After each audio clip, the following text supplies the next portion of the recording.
right, welcome to What's Happening Now on KBLKradio.com, and thank you for tuning in. This is your host, Bishop Bowser, and my guest for this morning is Mark Bartlett, and the topic is for-profit prison industry in Southeast San Diego, and this is going to be a good one today.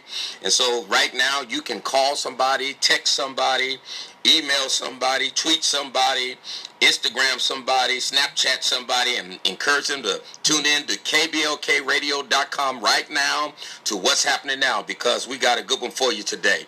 But before we get started and get into the interview here, I have some information that I want to share with you about the for-profit prison industry, and just try to get an understanding of how did we get to where we are today with the for-profit prison. I mean, can you imagine or think of such a thing, for-profit prisons?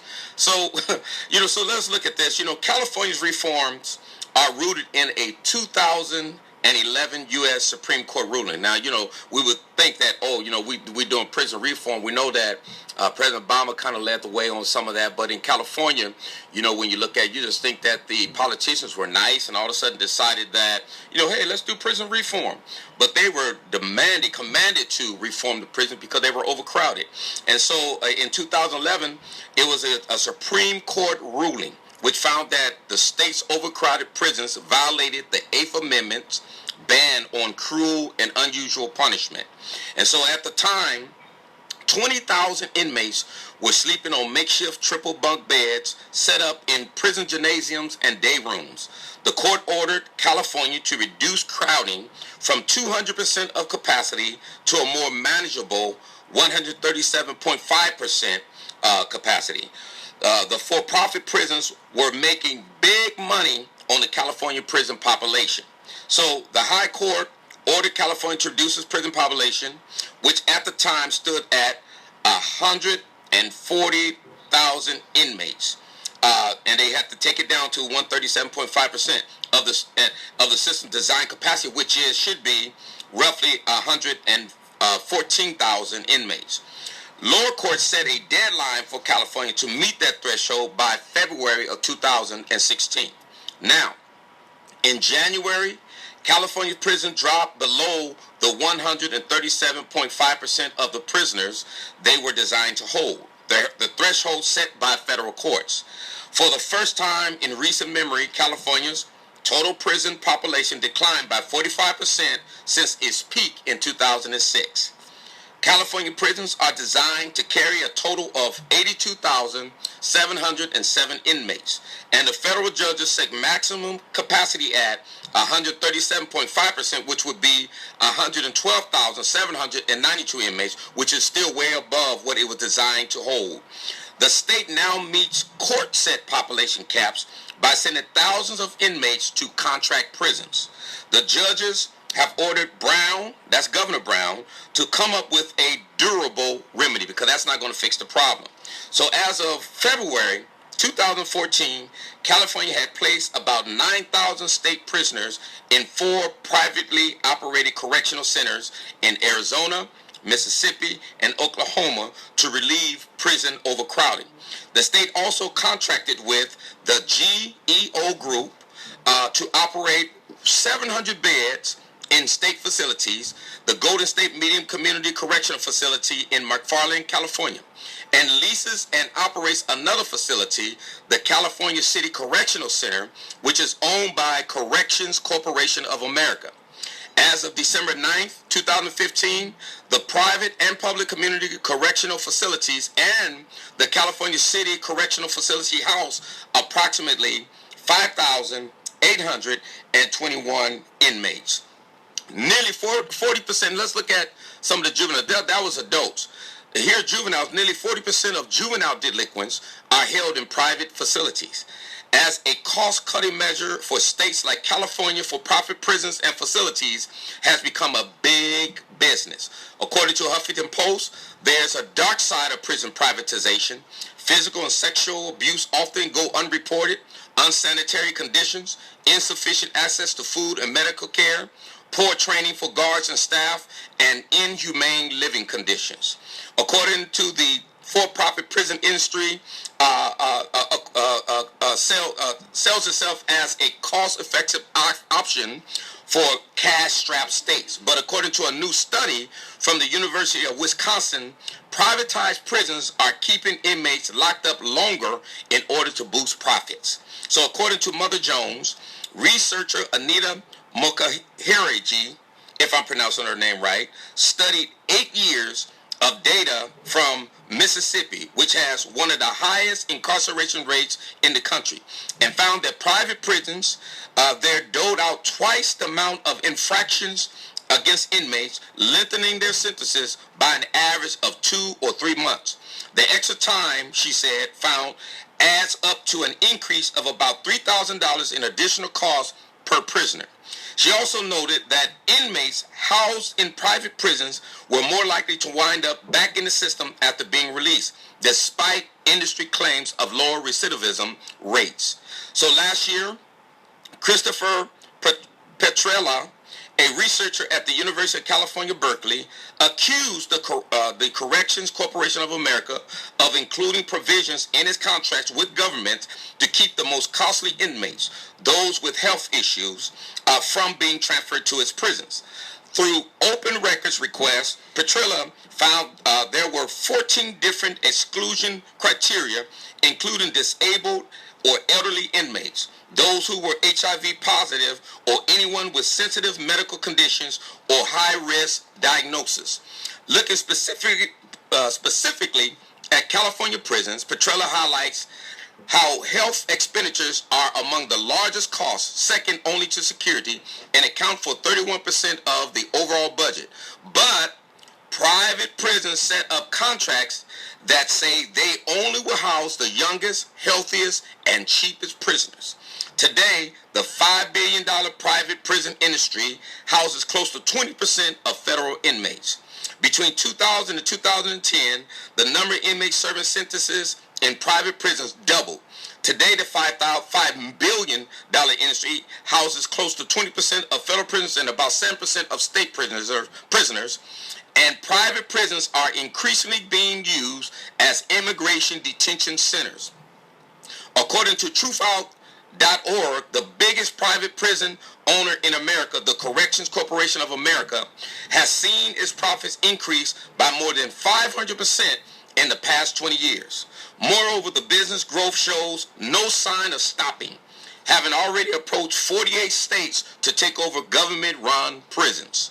One way for profit prisons to minimize costs is by skimping on provisions, including food. Now listen to this.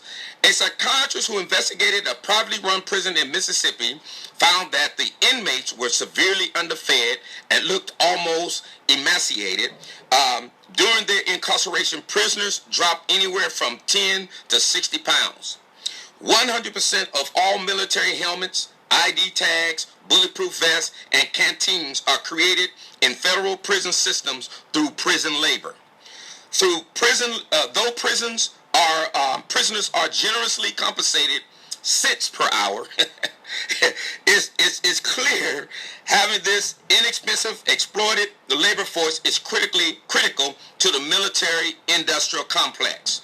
I bet that the irony that mostly non-violent offenders are making war gear for others to perpetuate violence abroad without consequence is not lost on many of the inmates.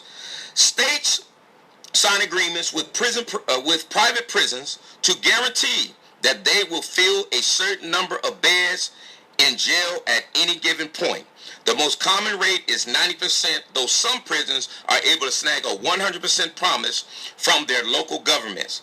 Because of these contracts, the state is obligated to keep prisons almost full at all times or pay for the beds anyway. So the incentive is to incarcerate more people and for longer in order to fill the quota. So now, I have with me today as a guest, Mr. Mark Bartlett. He's Director of Reentry Resources for Change. Welcome to What's Happening Now, and thank you for being on our show. Thank you for having me. I appreciate you. Hey, yeah, appreciate you too, and appreciate you bringing this to light, when we deal with the for-profit prison industry, because, you don't hear a lot of people talking about this And I really see your passion, and I really see your concern and your care in regards to this. And so it's good to have you on the show, and that we can talk about this, and maybe this can be the beginning of a conversation that we can rile up the community to where that we can pay attention more what's happening in our communities, so that we can prevent and keep these type of corporations out. Because really in everything it seems like it's all about money all the time, and so tell us a little bit about who you are. Who is Mr. Mark Bartlett? So, my name Mark Bartlett. I'm from here in, Southeast San Diego. I've worked, reentry for the past almost over 10 years, whether it's in reentry and also the prison system in the military. So I've seen both sides, and I used to be that person that was kind of blind to the how things work in the institution. Right. Kind of, you're trained in a way where you don't see, the flaws in the system. Right. But after working the system and starting to see people that come from Southeast, that's when things started to hit. Yeah. To where I started to see the system take over our neighborhood. Man, look at that. I started to see CCA infiltrate Southeast, which most people don't even know CCA. I didn't. So once these systems are set up in place for people that are housed in there, right, there's no upward mobility for them. Right. And then the neighbors and the people that live around these centers really don't know what's going on. Right. And I think it's up to people like you and us to spread awareness and actually want to take action and start a movement to at least let the people, let the community know this is what's in your backyard. Absolutely. And when we talk about CCA, when I first it was just this year, when I went to there's a young man who's under a RICO indictment. He's going to court, trial and stuff, preparing for trial. And I went to see him, and federal RICO, and but I went way out there, the east, Otay Mesa, and I went way out there, and then when I pulled up to the prison that he was housed in, it was an immigration facility, and I'm like, what are you doing in here, And when I talked with him, began to share how he was downtown at the normal federal prison, a holding detention center, but then they shipped him out there. So even when we talk about, and we're going to get into this a little bit, but even when you look at the ICE and immigration and so on, they are not just putting folks who have violated the immigration laws, but they also are putting people there who are people from Southeast and from our communities in that prison and housing them there. And that prison is a private owned prison by CCA. And so on. And so we see that for profit at work everywhere around us, and it's hidden right under our nose, and we don't even, a lot of folks don't even realize it. So we for sure want to bring this out. And so we've got a couple of minutes before we go to a break, but I did want to ask you another question. How did you get involved in the reentry work? So, reentry is kind of something, whether it's in the prison system and reentry, there's two different, reentry, you think, okay, let's try to help people reenter society, help them transition back into it. Right. So I thought as an outlet to where I was like, okay, I'm at least trying to make a positive impact on someone's life, it's in reentry, helping them reintegrate back, rather than working behind bars where you're just, some guard just kind of, talking down on an individual, not really looking at, and not really providing, an outlet to want to actually help them. Right. So that's what really brought me into reentry, whether it's a private sector, or whether it's what I do today. And from that's when I learned, how things worked in the private sector to where I can apply, which I really do apply to what I do today. Oh, wow. And so you was a prison guard? I was a guard, and at the same time, that was in the military for prison guards. Okay. And then I did reentry. And it was almost like, and re-entry is almost you're a guard as well. The same thing. You're doing everything. You're a counselor, you're a guard. You're a mentee, you're a mentor. So, you're multi-purpose in all ways. And was that for private? That was for private. So that's why that was for CCA. Right. Oh, okay. Yeah. One of the big dogs. Exactly. The big dogs. Amen. So, hey, y'all. We're going to go ahead and take this break, and we're going to be right back in a couple of minutes. So stay tuned to what's happening now on KBLKradio.com, and we'll be back after these brief commercials. All right, welcome back to What's Happening Now on KBLKRadio.com. And this is your host, Bishop Bowser. And thank you for staying with us. Now, for all our listeners, those that's listening in, and you want to chime in and call and give an opinion or ask a question, you most definitely can do that. And so we want to give you a number. So get ready and grab a pen right now so that you can write this number down if you want to call in. You can call in at 619-919-4745. Again, if you want to call in today, this is live streaming, and we're here right now taking calls live. So you got an opportunity before we close out today to call. You can call at any time. You can pick up that phone and call right now, and we'll get to you and answer your question or allow you to give a little feedback. So again, that number is 619-919-4745. All right. So now, Mr. Mark Bartlett, I wanted to ask you another question in regards to the topic that we have today. Okay. And so I see your passion as far as dealing with the for-profit industry. Mm-hmm. So what is it that really moved you to come up against this that's happening in our community? Why is it so important? I think it's so important because, like I said, we talked about what is for-profit when it comes to prison industry. Right. So I really didn't understand it to begin with when I was working there. Mm-hmm. And so now when I see it today, when I educated my mind and understand how the system works, mm-hmm. it's almost like Walmart. You want to keep your stocks filled, but then mm-hmm. you want to sell everything right away. Right. So it's like the prison industry where we want your beds filled at the same time. They leave, they're filled right back in to meet that quota because you're making money every day. And when it started to hit me, like I said, is when I started to work here at the ReEntry Center in Southeast, when mm-hmm. I started to see people that come from the community realizing that, man, we're profiting off these people. Right. And when you start to think about it, this center is placed in our neighborhoods, mm-hmm. and predominantly those who are incarcerated are people of color. That's right. So it's a slap in the face to the community when you're placing these centers in a community of color. Right. When you're profiting off the community in general. Amen. And so when you start to think about it, that's when I start to think, I'm like, man, mm-hmm. like we need to change these things. We need to spread awareness. We need to let the people know that private prisons, private reentry centers mm-hmm. are not the answer, mm-hmm. Right. And that's when, and we need to take action. Mm-hmm. And from that, I mean, sometimes they're better off staying off in prison, mm-hmm. Rather mm-hmm. than transferring to this reentry center. Right, got you. And to rehabilitate there, provide more programs in state prisons mm-hmm. or at the county jail, the local level. Right. But, like you talked about, it's all about saving money. Yeah, absolutely. Yeah. Now, so when you talk about that and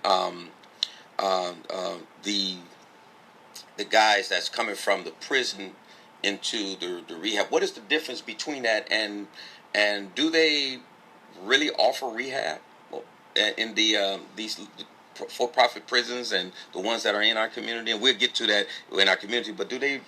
No, I mean they provide programming, of course. mm-hmm. They like I said, CCA acquired their first 2 reentry centers here. It's actually in San Diego. Right. They're first in the United States, and of course they want to change their fate. Okay, we're all about reentry. Mm-hmm. We were all about programming. Mm-hmm. Of course they do have programming in the facilities, but it's not enough. Okay. You only can do so much to where mm-hmm. you have a facility with almost 500 people mm-hmm. and you have less than 15 computers. Yeah. You know what I'm saying? There's not enough programming. There's no incentive. And the for-profit prison, what their incentive is to make money. Exactly. So if they lose people, they're not making money. Right. So there's no and there's so it kind of contradicts one another to where they don't make it look good on paper. So do we really want to rehabilitate and actually help these people? Right. So I mean, yeah. Amen. And so they want to make things look good on paper, and we offer this and that and this and that, but don't realize there's probably only a handful of folks out of 400 something people can actually get access to those services. Exactly. And that's sad. Now, can you explain to us what the prison industrial complex is? So, I mean, the prison industrial complex, over the past 30 years, they kind of took off, right? Okay. You have the 2 largest private prisons, which is CCA and GEO. Mm-hmm. I mean, they're raking in billions of dollars, mm-hmm. Every year. And of course, we went from, here in America, we have 5% of the world's population. Right. But we hold 25% of the world's prison population. That's right. And mm-hmm. that the CCA and the private prison industry they took off when the war on drugs in America, to where now they wanted to capitalize and say, money. you know what, let's take people in. And today these companies are capitalizing on immigration, which is where they're making a lot of money. Right. And through that, CCA has spent, over about 19 million, and I think Geo's about 3 million on lobbyists. Wow. Through I think it was in California lobbyists, or across the country in general. Okay. And both of them, of course, have stated publicly that they do not lobby on sentences or detention enforcement legislation. But when you start to think about it, like, what you want money. You know what I'm saying? The prison industry is all about money. Right. And so you're making money off a body each day. And so with that, in the private prison sector, it's there's really no incentive to want to rehabilitate. It's all about incarcerating. Right. Whether it's and here in San Diego, you have 2 prisons.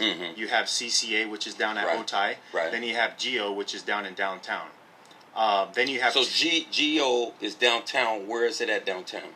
It's the old county jail. It's right across from the new county. And they're jail. running that. Correct. They're running for the federal. Correct. Okay. So no, I don't know for the federal, but it's a Geo. It's a private prison. Okay. So they may have a couple different contracts there, but it's right across from the. It used to be the old county jail. Okay. But now that is. But now it's. But now been there many times. It's Geo. Okay. So and now that there's prison reform, they're trying to capitalize, knowing that the prison population is dwindling because of drug reform. Right. So what they're doing now is diving into the reentry sector, which is why you have this treatment industrial complex, this new term. And what is that? So it's evolving. So it's the treatment industrial complex. It's changed, like I said, since everything's the prison population is dwindling, everything's changed. So let's try to capitalize on something else. Right. Let's try to capitalize on mental health institutions. Let's try to capitalize on reentry centers. Let's try to capitalize on youth centers, to where now these corporations, they're keenly aware of industry trends and are constantly seeking like new and different markets to preserve and of course increase their profits. Right. So states such as here in California, like I said, CCA purchased the reentry centers here for $36 million back in 2013. Okay, wow. So $36 million That's cash. a lot of money. Here's $36 million. Let's take up these centers. Wow. And let's try to change our face. And so, San Diego has history with CCA, and most people don't know that. And of course, these companies still keep their old names. So the company they bought it from was. You never know. We never know, because the city of San Diego and the people that live in San Diego know the old name. Right. But CCA doesn't want people to know that or raise their flag and say, hey, we're these CCA. guys are running. Yeah. Exactly. So and let me just say again that if you want to call in, you can call in right now, 619-919-4745. Again, 619-919-4745 if you want to call in and ask a question. So how are these industries infiltrating into Southeast San Diego? So, they're infiltrating in a way where, like I said, this is something, it was always a for-profit industry, right? Before CCA purchased, just a smaller business. Right. But now you have this big business coming in and taking over things, right? So they're taking over this center, and not only taking over the center, they're changing things within the center. So whether it's decreasing individuals' pay or not increasing, whether it's providing, cutting down on food, to where you're not, there's no proper nutrition for individuals in there. Whether it's cutting down on programming, whether it's filling the beds to capacity where individuals that live in there, it makes it hard for them to transition, and when you have males and females commingling, what type of environment, how is that conducive for an individual to want to change? When you may have an individual, a female, who experienced domestic violence, domestic abuse from her partner, and so when you have males in an environment, how is that an environment that's conducive for her to change? And with that, there's people in these centers are placed where? They're placed in low-income, underserved communities. You wouldn't find a center like this in La Jolla or Poway. Now, why is that, though? I mean, it seems like they should be. If they can place in Southeast San Diego, you should be able to place these centers anywhere. It'd be okay to place them anywhere. Why isn't it okay to place it in La Jolla, but it's okay to place it in Southeast San Diego? And that's the question I want to know. And of course, it has to deal with zoning requirements. But of course, if it's an industrial or business section. But when you start to think about it, when you have this center that's on South 35th Street, right next to two churches, that's a resident, and an elementary school, and residents right behind in front of it. School right up the street. How is that? Why is that center placed there? Yeah, you exactly. have kids running around everywhere. Exactly. And it just don't make sense. And it's kind of dangerous too. And so exactly. And the other one, like I told you, is on Boston Avenue, which is kind of like a business area, but you have street, homes right across. Right. You have a recycling factory, but of course, you think about it, man. Like you place these centers in underserved communities, just like a recycling plant, right? So you think about environmental racism, right? Right. Or you think about why are these centers placed in our neighborhoods, like such as the recycling center, to where, I mean, there's really... Now, are these people that, these inmates or the guys that are, I don't know what you want to call it, rehab centers or reentry centers, whatever they really saying they are, but these detention centers, are these guys, all these guys from San Diego that's in these centers on Ocean View? I mean, predominantly most of them are from San Diego, but you have some probably coming from Imperial County up in LA. Some of them that just kind of want to relocate down here to San Diego or had their charge here in San Diego. Oh, okay. So I mean, you have people from from everywhere. Had people from the East Coast just coming out here, right, doing their time at this reentry center. Gotcha. But predominantly, most of the people are from San Diego, and most people that are in these centers, after talking to them, a lot of them predominantly come from our neighborhoods, whether it's City Heights or Southeast. So because one of the things when I look at this and I look at Governor Brown, before I started doing research on this, I was kind of thinking that Governor Brown was more for prison reform, but I felt it was coming from the heart.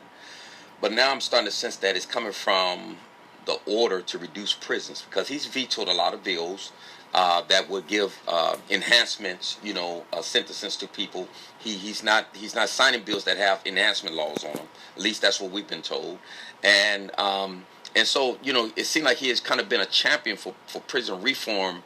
But the thing that kind of like bothers me now, with the research that I've done, is that all of these prisoners that have been inmates that have been, and there are people, our loved ones, have been sent out of state and in state to private corporations, private prisons, to just reduce the state prison population to make it look good. So now I kind of have a concern, like, what is your real motive here or purpose here? I thought you were really for prison reform, but maybe it's just to get it down to a certain number and not let it get back up because you had a responsibility in court order.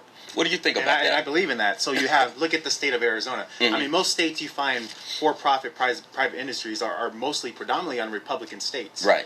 And with that, a state such as Arizona, they're for instance, there's a facility there where they house everyone that comes from Hawaii.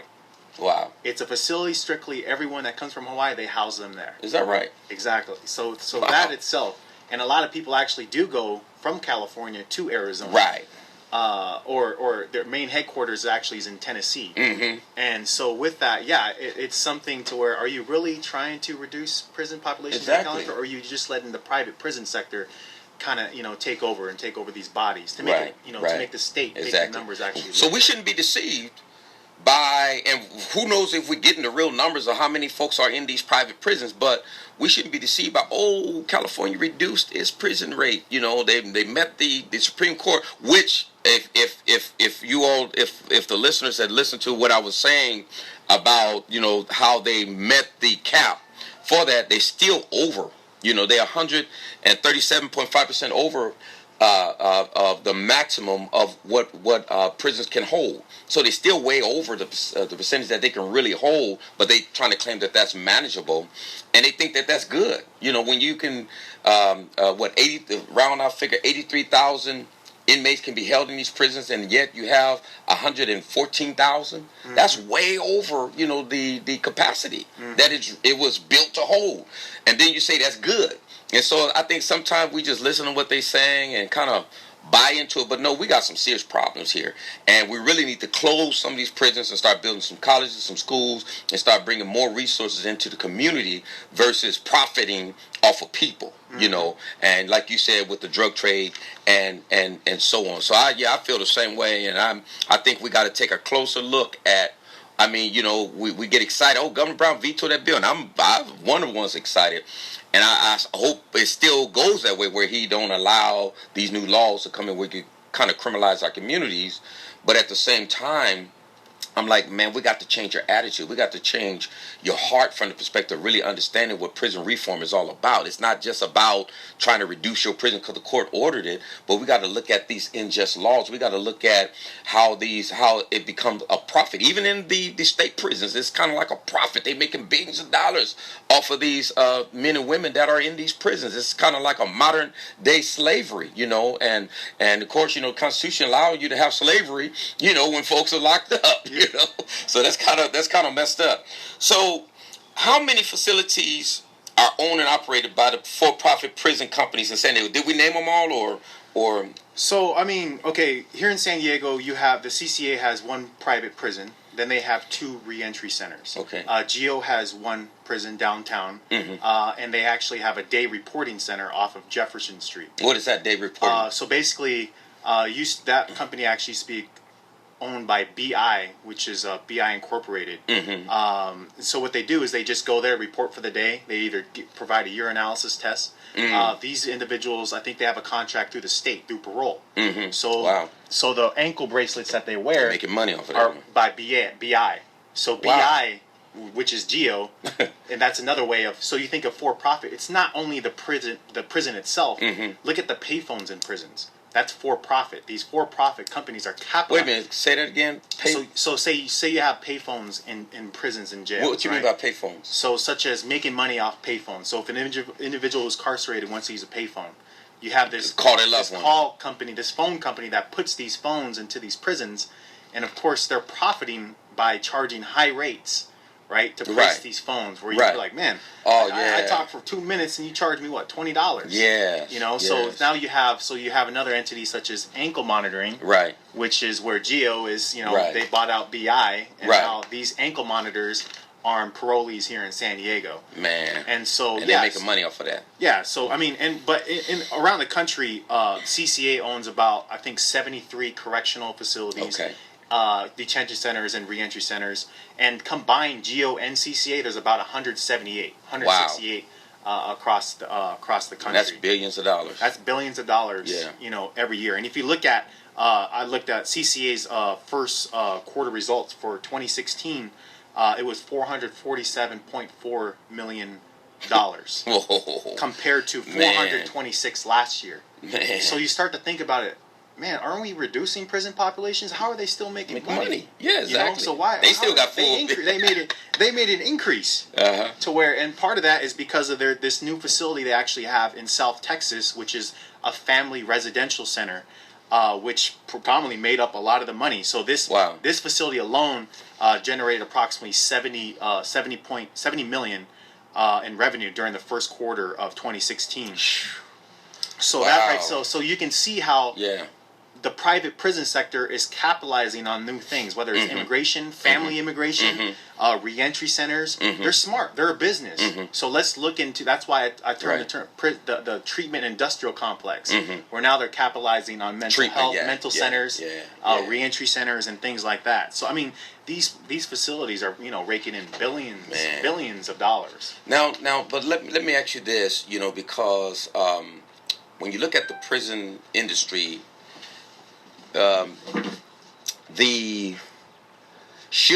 Should prisons be for profit, or should it be non-profit? I mean, how do we categorize that? I mean, you know, somebody may say, well, you know, somebody's got to make the money, you know. You know, what's this all about? You know, when we talk about for-profit prisons versus is a state a non-profit prison? that's ran by the states, or the prisons that ran by the state of California? Are they nonprofit, or how does all that work? I mean, the for-profit, like he's talked about, should we have for-profit prisons? You know, like I believe, you know, there shouldn't be no for-profit prisons. You know, like I said, because, you know, they have dismal records when it comes to safety, cost. Are we really saving money? And quality of care for the individuals who are incarcerated, and quality of care for their employees. Right. So, I mean, you know, whether it's cutting corners on staff and with training and services to the individuals, and basically the motive is inherently at odds with the stated purpose, you know, of corrections itself, which includes, you know, community corrections, which is to what? Reduce offenses, right? To help people transition back in the community. Right. And so with that, you know, like these private entities are financially dependent, you know, on the growth of supervised populations, whether they're supervised in the community or under care in their facilities, which is providing a perverse, you know, incentive not to rehabilitate. Exactly. So that itself right there tells you their primary motive is to make money. Exactly. So for that, when we have prisons are supposed to be rehabilitation, like the California Department of Correction, rehabilitation of correction, you know, that's why they added rehabilitation to it. You know, that's what it should be. You know, and we've evolved into something that's all about, you know, punitive punishment. Yeah. You know, but we should actually be helping these people. Right. You know, in these prisons, not wanting to keep them inside. Exactly. And they're not helping them. The private prison industry is not helping these prisoners. Is that what you're saying? They're not helping them. Yeah. So but they're increasing their sentences and finding some kind of way to give them infractions so that they can make more money. Exactly. And you know, like what there's many, you know, sentencing reforms are, you know, they're geared towards, you know, really helping people, you know, get out the system, help them return back in the community. But like I said, the financial incentive for private prison corporation is to keep people in custody, you know, or under some form of, you know, supervision. Like I talked about with those ankle bracelets, they're you know, they're making money on that. As long as it's, you know, possible at the highest, you know, per diem rate possible. So they're making money, you know, every day and maximizing profits. So GEO, do they handle all of the ankle bracelets for the parole agents, for state parolees? No, I mean they just have that day reporting center. So whatever, you know, amount of bodies that they have at that day reporting center. Oh, okay. So you know that's through the state of California. Right. Parole people who are on parole. Right. So like I said, that's the way GEO's capitalizing with that. CCA in San Diego's capitalizing with the reentry centers, which is an in-house where they actually stay, and from there they're able to go out and find jobs, you know, during the day. Right. Or you know, participate in programming in the facility. Okay. And so we have to find out more, I guess, about the GEO that's downtown running that county jail, or that old county jail. What kind of inmates, where they're coming from. Yeah, exactly. And how they what get type of contracts they have, you know, this and that. So so I mean, they can have a variety of different contracts. Yeah, so, exactly. You know, like the reentry centers, the one on Boston, I told you that, they had a federal contract. Right. The reentry center on Ocean View had a county work furlough contract, probation, Federal Bureau of Prisons, sheriffs, CB Customs Border Protection. Wow. I mean, they have an array of pre-trial. They have an array of different contracts. So the Boston facility had, 120 inmates? It's a 120-bed facility, and that was all federal. And they actually just lost their contract. Okay. So we don't know why they lost it? We don't know exactly why they lost it, but the Federal Bureau of Prisons decided not to renew their contract. The Federal Bureau of Prisons renews their contract every 5 years. Their contract renewal date is actually this month or next, and they've decided not to renew it. Okay, so where did those? So those bodies are actually going to the other facility. So they're really still. They're still in the system. Still in business and still making they're still money. In business, they're still making money off these bodies. They're just transferring to the other facility. So I know I looked at they have like 483 beds. 483 beds. Yeah. So will that increase the capacity as far as bringing the other ones over, or what happens with that? Yeah, and that's another thing you start to look at too. Or I mean, are you guys over capacity? Like, you know, I mean, right now they're not completely at 483 capacity. So I mean, they'll be able to fit those those bodies into that facility. But you're just going to be more cramped in right. to a facility that's because they will cut costs, but they cut costs in order to make more money. Exactly. So they don't cut costs to say we want to cut costs by helping people, and so that folks don't come back. We want to cut costs, cut corners, so that we can make more money. Yeah. So we can close down one facility even though they didn't get their contract renewed. Maybe they didn't want to get their contract And so renewed. now what they'll try to do is the other facility will try to capitalize on another contract. So Exactly. they may look at the state. You guys, here's a center that you could use 120 beds. Right. Would you like to house, Wow. And we got to watch that because they end up putting, and they need to put a youth center, community center or something in on that place in Boston and give it to the community and let the community do something. So do you know who owns the Ocean View facility and the Boston Street facility? So the Boston Street facility is owned by, I think, CCA itself. So they own that facility. The one in Ocean View is actually a county-owned building. Okay. Through the county of San Diego. Mm-hmm. So with that, I guess they're on a long-term lease with the city of San Diego, the county of San Diego. So who should run the Ocean View facility?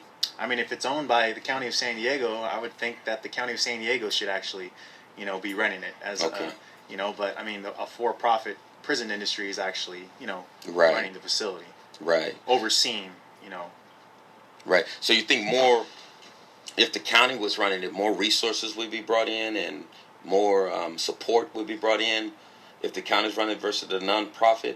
Versus the profit? Yeah, if the county was running it, maybe let's try to get another entity in there to kind of run the facility. Right. If it's owned by the county of San Diego, mm-hmm. That was really geared towards, wanting to, really help people. Right. Such as, like you talked about, providing a day center for children. Right. That facility's huge. Imagine what you could do with that facility, exactly. With the neighborhood there turn in general. something positive, where you have an outlet for our children to go to, right? Where it's not, they're not running the streets. You know what I'm saying? They're here's some TVs, here's some books. Like mm-hmm. it's an environment that's where kids and individuals in the neighborhood want to go to, mm-hmm. but instead it's an environment that's controlled by the for-profit prison industry, which houses individuals and makes money off of individuals. Right.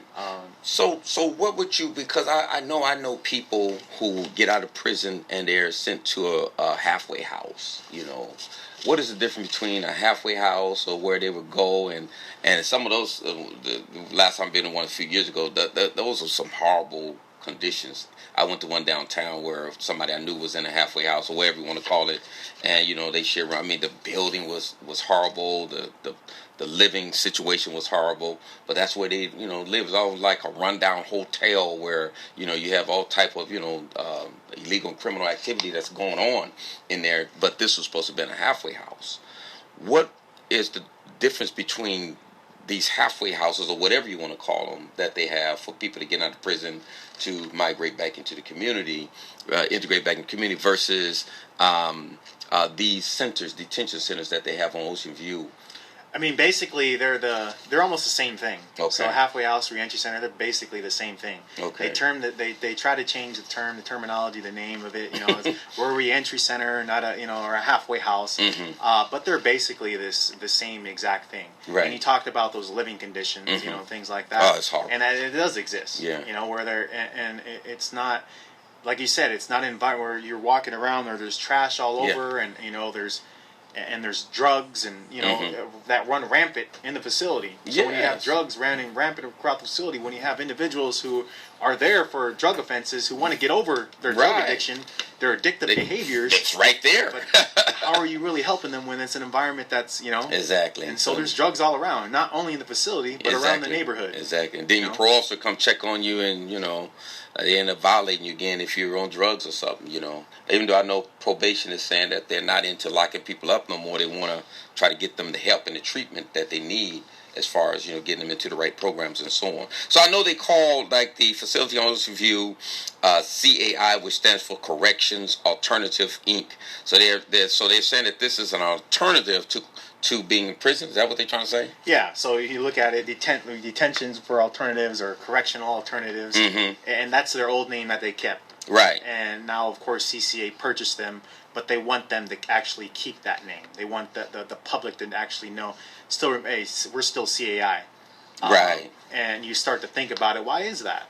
why don't you want to be identified as CCA? And most CCA facilities have a flag that flies over the facility. Right. Most people know about that. Right. Yeah. And here at CCA, you see an American flag, but you don't see that CCA flag. Is that they hiding it so people don't see it? And people in the neighborhood, because most people, when you hear about CCA, they kind of know the name. But yeah, so CCA, it's supposed to be an alternative to want to help, people transition outside the prisons and provide them an outlet to trying to find jobs, trying to program rehab, and things like that. Right. But we start to question, is it really an alternative? Right. Right. Yeah, absolutely, man. So, now this is a challenge question because I know this is probably running in people's mind. Some people might see it as a good thing for their loved ones to come to a facility like these versus being in prison somewhere. What do you say? That's a great question, and that's something I would believe in as well. The individuals close to their home, I could see them on the weekends.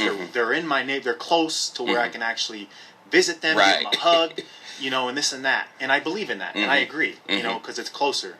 But where I disagree is where it's not a center that's, like I said, it's not conducive for an individual to change. Exactly. It's a center that is actually more difficult for an individual to change.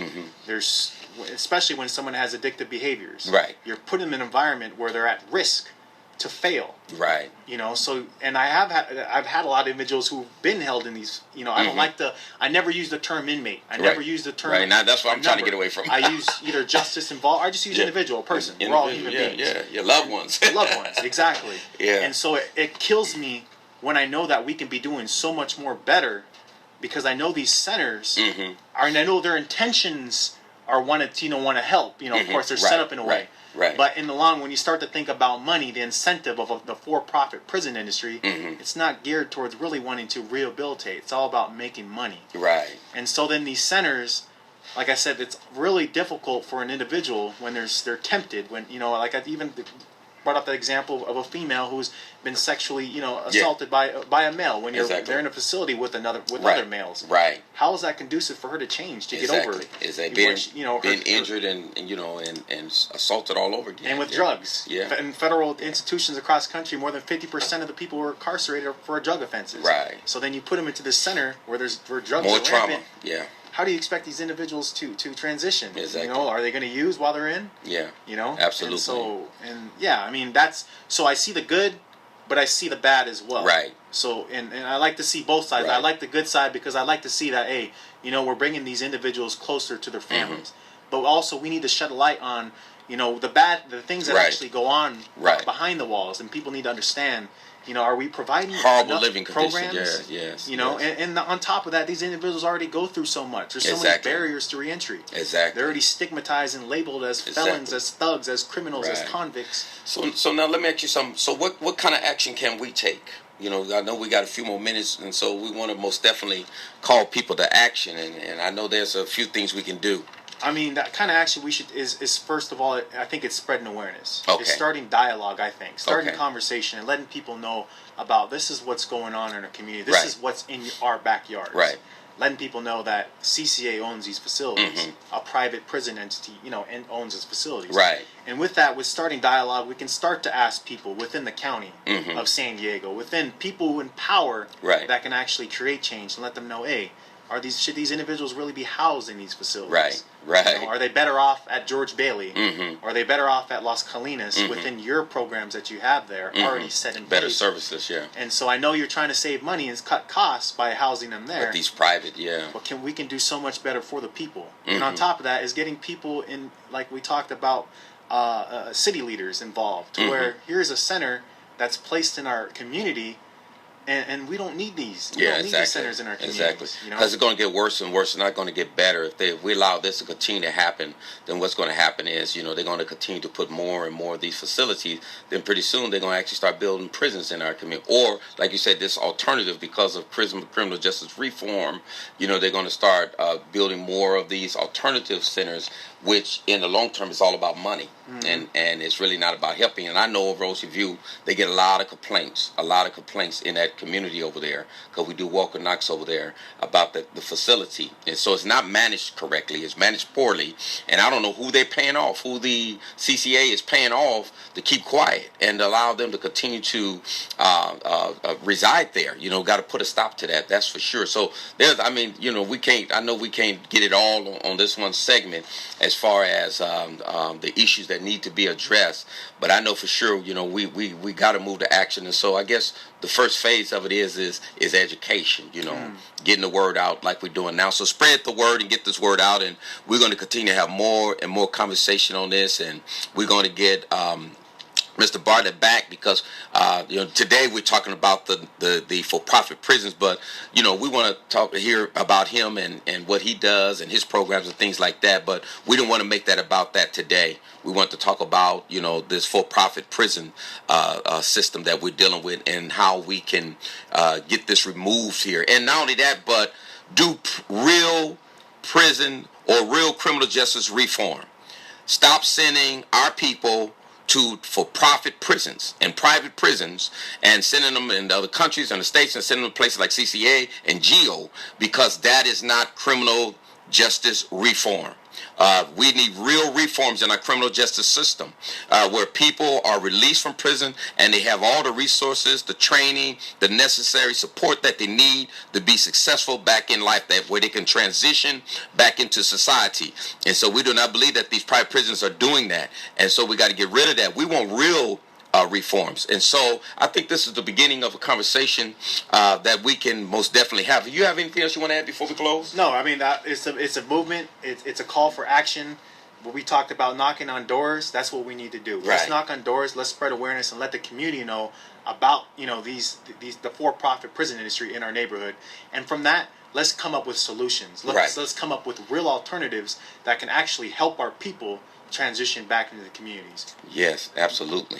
So most definitely, thank you for that. So you're going to hear from myself and from Mr. Bartlett about these knocks and on the residents, and meetings that we're going to have with the county and even CCA, and confront them. We ain't scared of them. Confront them. We know that it's a multi-billion-dollar industry, and they got power and lobbyists and the whole bit, and we're but we're the community, we're the voice, we're the taxpayers, and so we have the votes, and so we can move these industries out of our community so that we can have real support. I mean, when a person is released from prison, he shouldn't be go through one of these facilities where he's going to be more traumatized and not able to really integrate back into the community. We want people to have the real support that they need. So most definitely, thank you for that. So I think our next steps will be spread the word about this.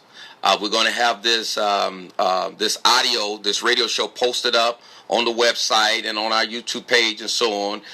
Pass it around, spread it around so people can get an understanding of this. And we want you to care. Start caring about this. Don't wait until it happens to you or somebody that you love, but we need to care now. We need to stop this now. We need to get ahead of it now, because as long as they see that we don't care, they're going to continue to do it. As long as we don't speak out about it, they're going to continue to do it. And so we don't want to be reactionary all the time. We want to be proactive. You go in some communities, and I lived in black communities, white communities, and so on, and I've seen the difference, and in our fellow man's white man communities that I lived in, they're proactive.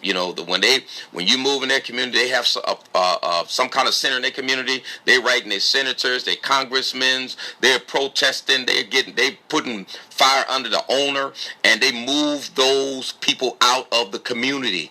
But we, I know we've been traumatized and got a lot of issues we're dealing with, but this is one that we got to pay attention to, because we can actually be putting some of our children at danger. We can actually be putting some of our community members at danger, not just from, when we talk about the for-profit and how they treat it in there, but even when these guys are going back and forth, some of these guys probably shouldn't be in our community yet. They're not ready. They're not getting the treatment and the services they need to be prepared to get back into society. So if you have a sex predator, he's probably don't have any help. See a little girl walking to school, then what happened? Blam, I'm not trying to escape. That's a reality, and it could happen, and we don't want to wait for it to happen then to cause an uproar. We need to move to action now. Okay, so this is a call to action. Spread this around, and you'll hear more from us, and we'll get more information, because we do want to do more than just talk about it. But we have to start educating and listening, and start getting more information about this and researching it. Then we can move to action. All right. So thank you for staying tuned, tuning in with us today on What's Happening Now on KBLKRadio.com, and we look forward to another exciting show next week. And so don't forget to visit us at Charity Apostolic Church, 610 South 30th Street, San Diego, California, 92113, 11:30, 9 o'clock, 11:30 on Saturdays. And thank you for having me. I appreciate you. It's a call for action to spread awareness and to actually create change in our communities, so we don't have these for-profit private prison industries running our communities, because like you said, we are the community, we are the people, we are the voice. That's right. And thank you, Mr. Mark Bartlett, for being on the show of What's Happening Now. It was a pleasure and honor to have you on, and look forward to having more conversations with you and having you back. Thank you. Appreciate you. All right. God bless you. And we'll look forward to tuning in with us next week.